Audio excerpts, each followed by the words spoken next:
Assalamualaikum warahmatullahi wabarakatuh.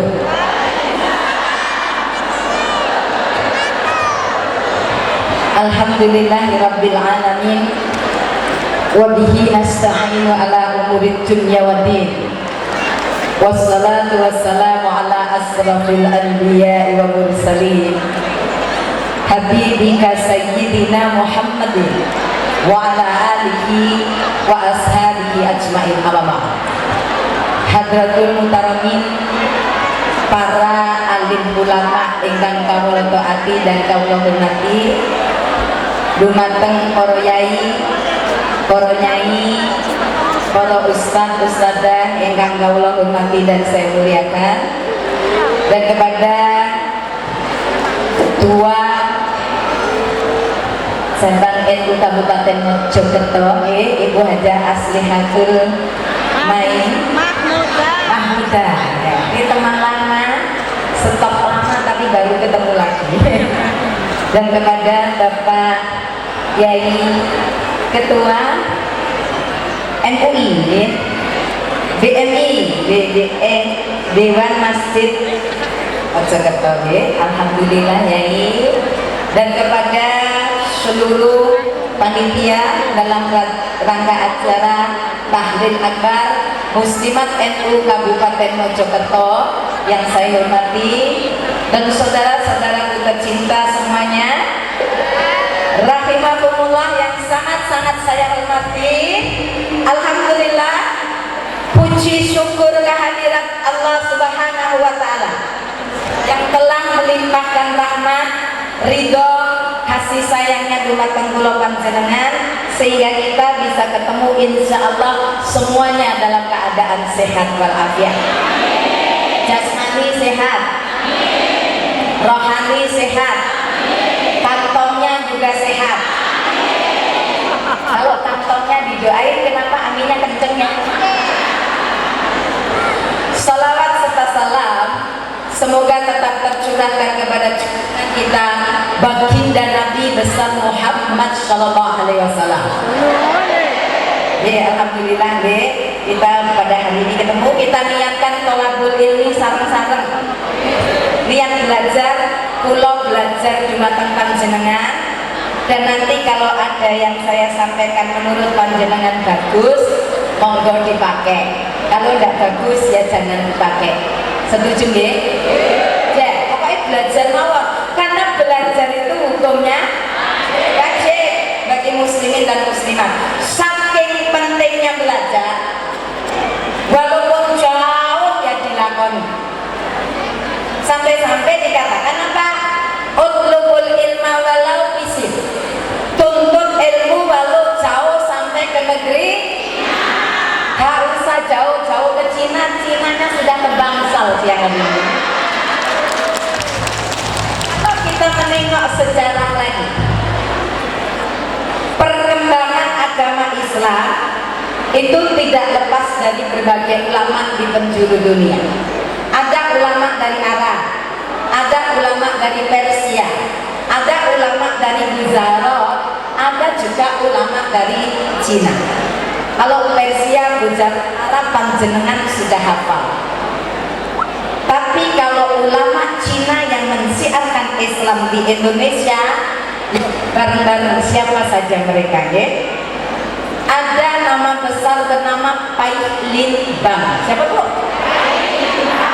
Ya, itu nama Cinanya.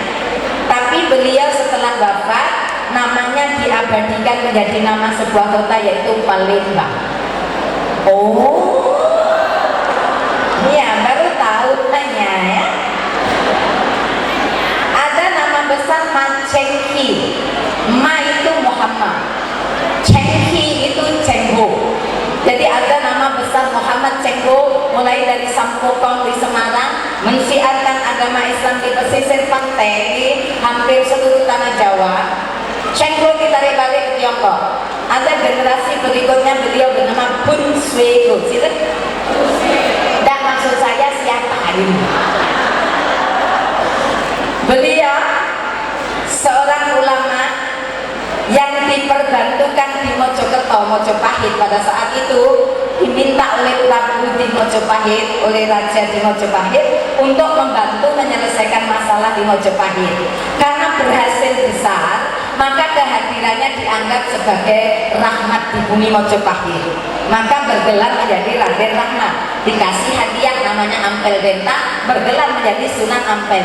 Nama asli beliau adalah Hun Sui Ho. Oh lagi. Oke, Raden Rahmat. Turunan Hun Sui Ho. Terus kemudian putranya ada juga yang bernama Sunan Derajat satunya. Yang kedua adalah kalau bapaknya bernama Hun Swiko, salah satu anaknya itu bernama Hun Ang. Ilate wong Jawa yang ngomong Hun Ang jadi Hunang. Di Troloyo Mojopahit ada seorang syekh besar bernama Tan King Han di bumi Mojopahit. Beliau mengembangkan Islam di bumi Mojopahit dan sekitarnya. Kemudian diteruskan perjuangannya lo adiknya di bumi Jawa Tengah mendirikan kerajaan Islam pertama di tanah Jawa, justru didirikan oleh seorang ulama Cina. Kita kenal nama Indonesianya adalah Raden Tata, tapi nama asli beliau adalah adik dari Tan King Han. Beliau bernama asli Tan Eng Bak. Hanya Cina kafe ya. Kalau di sana ada Pai Lin Kang, ada Hun Sweko, ada Tan King Han, ada Tan Eng Bak, ada Mat Cheng Ki. Siang ini di Bangsal ada Tan Leba, nyambung ya. Bismillahirrahmanirrahim. Semoga kajian di siang hari ini dibarengi kali barokahnya Allah Subhanahu wa taala. Amin. Allahumma. Ya, sekarang mari kita lihat tahlil akbar atau tahlil kubra Muslimat NU Kabupaten Mojokerto. Peran perempuan Muslimat NU mandiri hebat bermartabat untuk kemaslahatan umat. Hebat ya. Semoga ini bukan sekedar semboyan, tapi bisa diwujudkan di dalam kehidupan yang nyata. Ya. Memang sudah zamannya wanita itu bangkit. Ya. Masya Allah, ini benar-benar saya melihat hijau royo-royo kayak gini, hati saya itu ikut bangga. Bapak Ibu, Masya Allah, senang banget ya kalau sudah Muslimat NU ini fatanya sudah ngumpul wajib.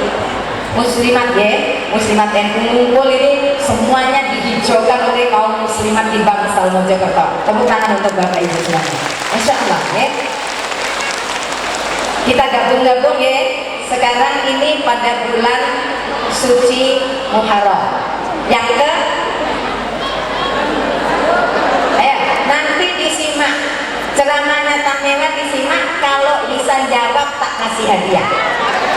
Ayo disimak baik-baik, tidak ngomong dewe loh. Nah, 1400 ya tahu, soalnya ditulis sama panitia. Coba nggak ditulis nggak roh itu.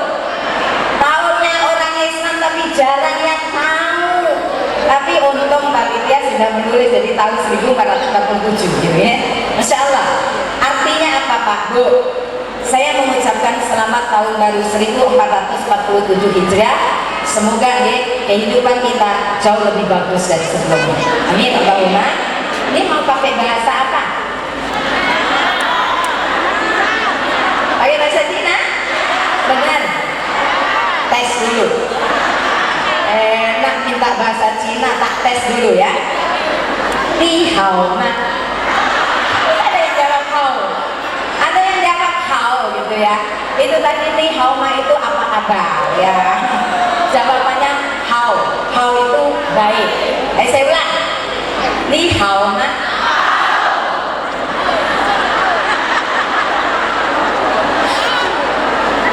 Ya. Jadi nanti saya akan pakai bahasa campur-campur ya Pak Bu. Bahasa Indonesia oke. Bahasa Inggris yes. Bahasa Cina oke. Bahasa Jawa saged. Masih Cina iso Jawa rek. Mending kula Cina iso Jawa timbangane panjenengan Jawa gak iso Cina ya.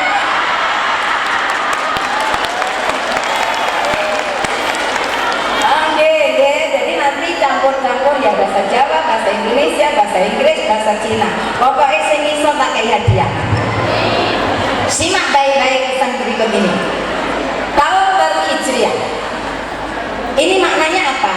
Semakin bertambahnya tahun berarti berkurangnya.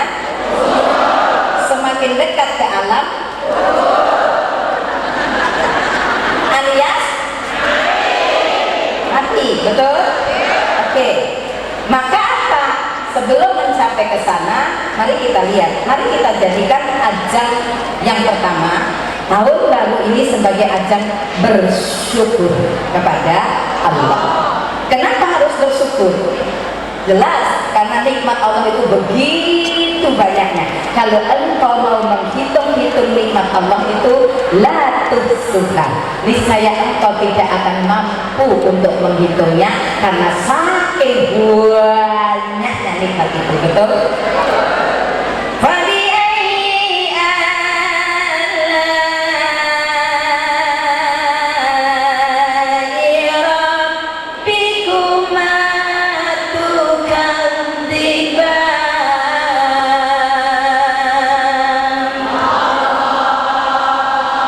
Alhamdulillah semuanya tani Allah gak ono sing ngomong. Napa niku artine tadi fabi ayyi ala rabbikum tukadziban? Nikmat Allah mana lagi yang kau dosai? Maka kita bersyukur hari ini diparingi sehat untuk ayo jadi bersyukur. Bersyukur itu ada 3 macam. Satu, secara lisan.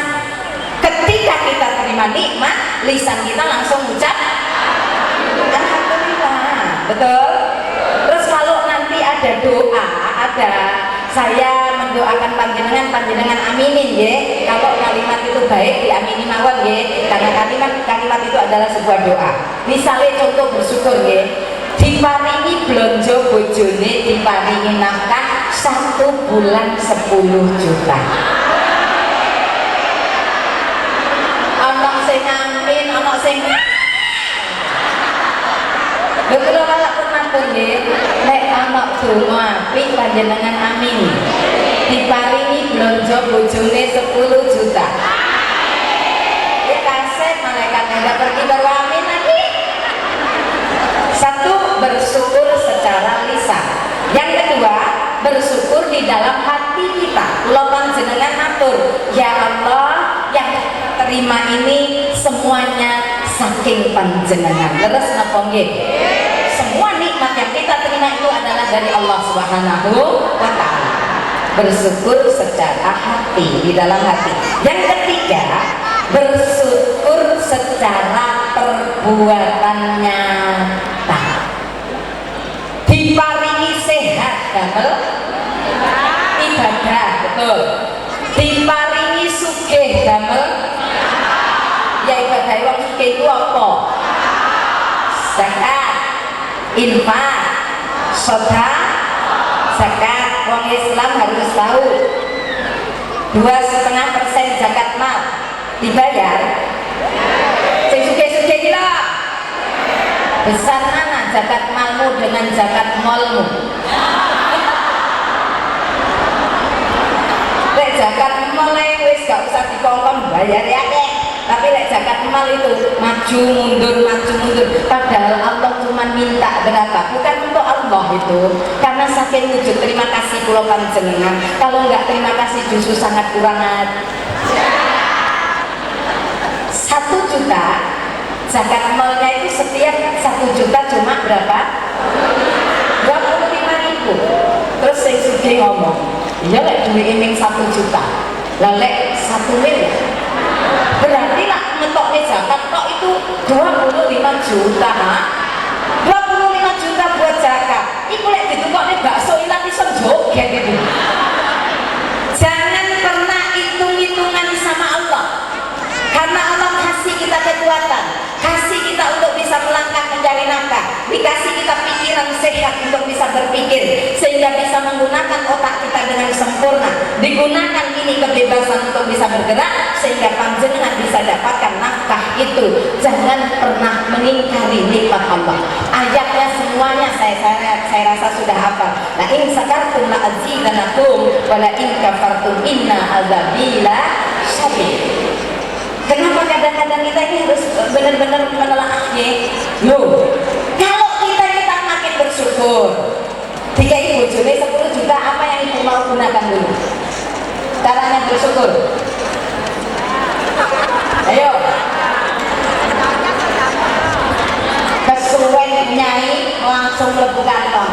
Diingatkan sama kepada suaminya, Pak, ojo lali zakat, ojo lali sedekah. Sakit Bu. Itu cara bersyukur. Kemudian diparingi mata untuk melihat yang baik, diparingi telinga untuk mendengar yang baik, diparingi apa saja yang diberikan Allah, bersyukur pada Allah. Dan kita diberi kekuatan oleh Allah. Panjenengan itu sakit kesini silaturahmi kados mekaten niku, Masya Allah. Karena apa? Dikasih Allah kekuatan untuk menghadiri tahlil akbar, kemudian apa? Yaitu peringatan Muharram. Mari kita ingat sedikit sejarah tentang Muharram, Bapak Ibu. Peristiwa hijrahnya baginda Rasulullah yang ketiga. Rasulullah itu pernah hijrah, yang pertama itu di Abyssinia, yang kedua di Taif, baru yang ketiga itu dari Mekah ke Madinah.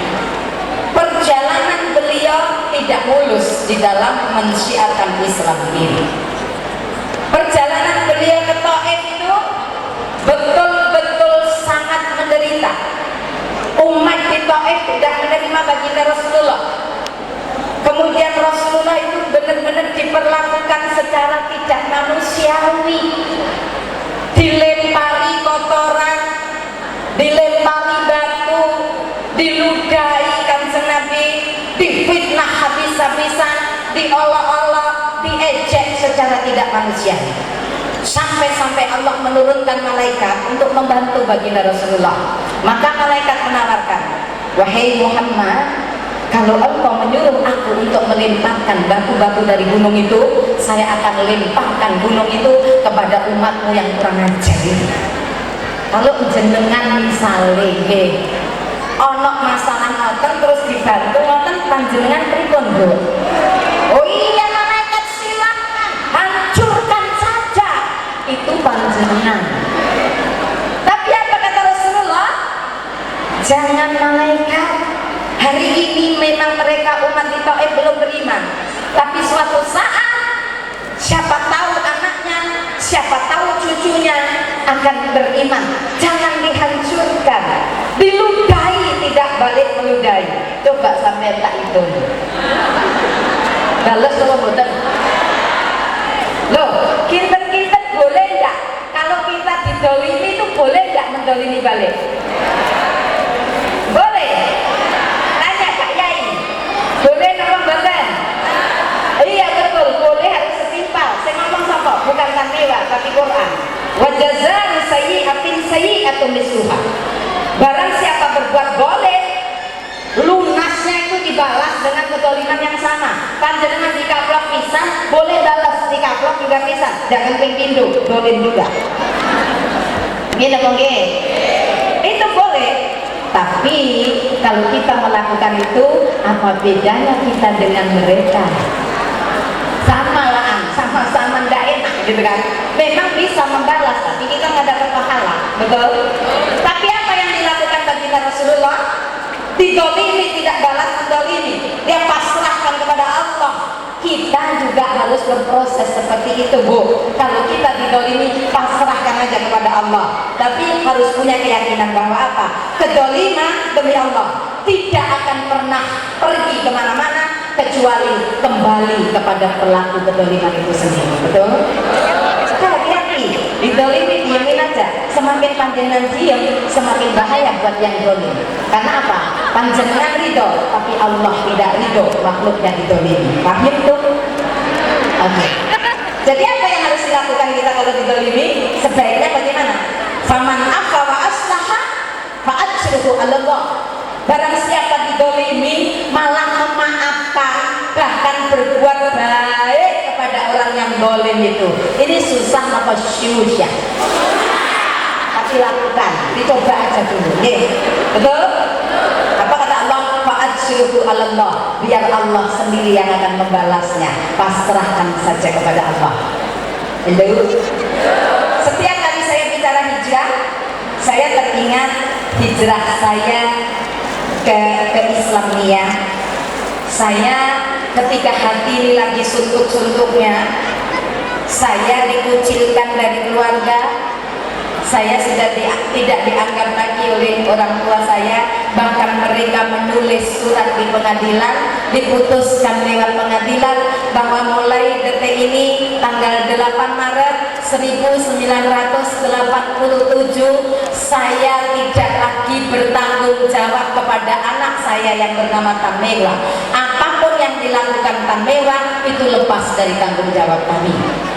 Sedih Bu, sedih bagaimana orang tua memutuskan begitu, padahal anaknya itu cuma saya tok loh. Jadi sudah tidak dianggap sebagai anak.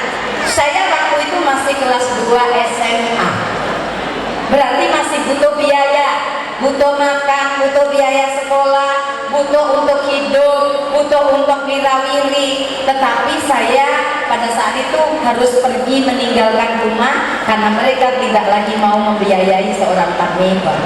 Sedih, akhirnya saya hijrah ke Surabaya. Sampai di situ saya harus hidup, saya harus benar-benar bisa sekolah. Karena apa? Menuntut ilmu itu wajib. Saya harus sekolah, harus lulus. Tapi masalahnya biaya itu nggak ada. Tapi saya dihibur oleh kiai saya. Intan surbahayan surkum. Barang siapa menolong agama Allah, maka Allah akan menolongnya. Yakin itu Bu? Berapa persen? 100% ya Bu? Setuju ya? Barang siapa menolong agama Allah, Allah akan kasih tolong orang itu. Saya pun punya keyakinan 100% karena saya sudah kagum jatuh cinta kepada Islam. Kisah ini manis bisa diceritakan, tapi pahit waktu menjalankannya. Bayangkan Bu, orang tua saya itu kalau ketemu saya sudah tidak mau menoleh. Saya mencoba menyambung silaturahmi, walaupun sudah diusir dari rumah, saya mencoba untuk datang, tapi tidak pernah dibukakan pintu. Tapi saya tidak pernah putus asa. Saya keluar itu saja sudah cukup sedih bagi seorang tamewa, di mana saya harus mencari kehidupan sendiri untuk biaya hidup, untuk biaya sekolah. Saya keluar tidak membawa apa-apa, hanya selembar baju yang saya pakai, dan itu pun Bapak Ibu, buku-buku sekolah saya habis dibakar. Jadi saya betul-betul kondisi nol, kondisi tidak punya apa-apa. I have nothing. Saya tidak punya apa-apa. Orang Cina bilang "Wome yuchen", nggak punya apa-apa Bu. Tapi apakah surat angkat saya di dalam Islam saya berhijrah? Tidak akan pernah putus asa. Saya masih punya tangan, saya masih punya kaki, saya masih punya akal pikiran yang dikaruniai Allah. Saya bekerja sambil sekolah SMA itu.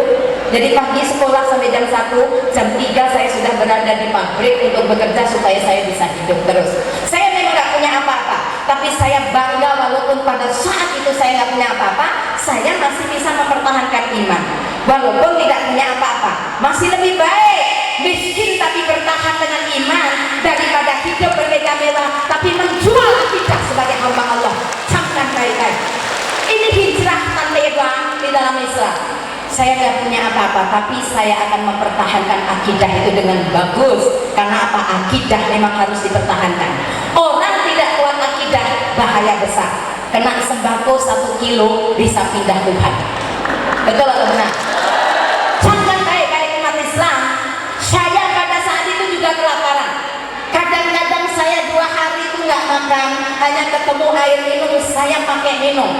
Kadang-kadang harus 3 hari, ya udah ngebleng aja sekalian puasa. Kata kiai saya, emang nggak apa-apa nggak makan, puasa sekalian. Memang Pak Kiai itu pinter ya, makanya jadi kiai. Saya diajari begitu, terus masih dicemooh.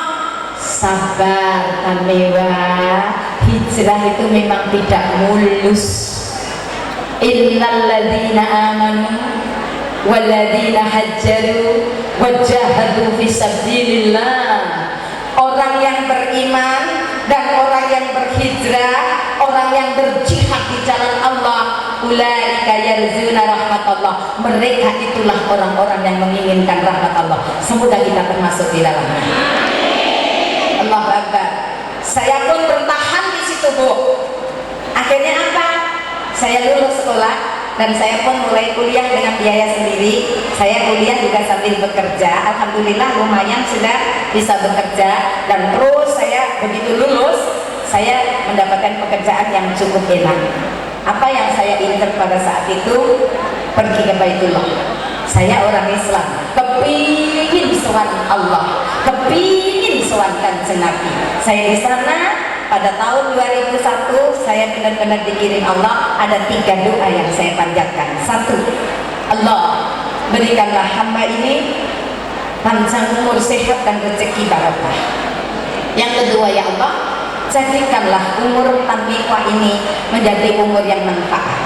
Dan yang ketiga, jadikanlah orang tua kami bisa untuk menjadi Islam. Saya berdoa berkali-kali. Alhamdulillah rezeki panjang umur, sehat dikasih. Umur manfaat insya Allah, bismillah berusaha. Tapi yang ketiga, doa lebih dari 10 tahun. Alhamdulillah belum dikabulkan. Lu diguyu ya. Gak melok doa tapi guyu malah. Kau turun dikabul dari guyu. Tapi saya tidak putus asa. Singkat kisah, tanpa paksaan, tanpa ada permusuhan, karena saya selalu manut sebagai seorang anak, kecuali masalah akidah, lakum dinukum waliyatim. Masalah yang lain saya tetap taat kepada orang tua saya, karena beliau adalah orang tua kami. Itu ajaran Islam untuk taat kepada kedua orang tua, karena kalau tidak, hidup kita akan kesandung-sandung di dunia ini. Betul? Hati-hati. Balasan orang yang langsung di dunia ini tidak nunggu di akhirat. 1 yaitu durhaka kepada kedua orang tua, dan yang kedua berbuat dolim kepada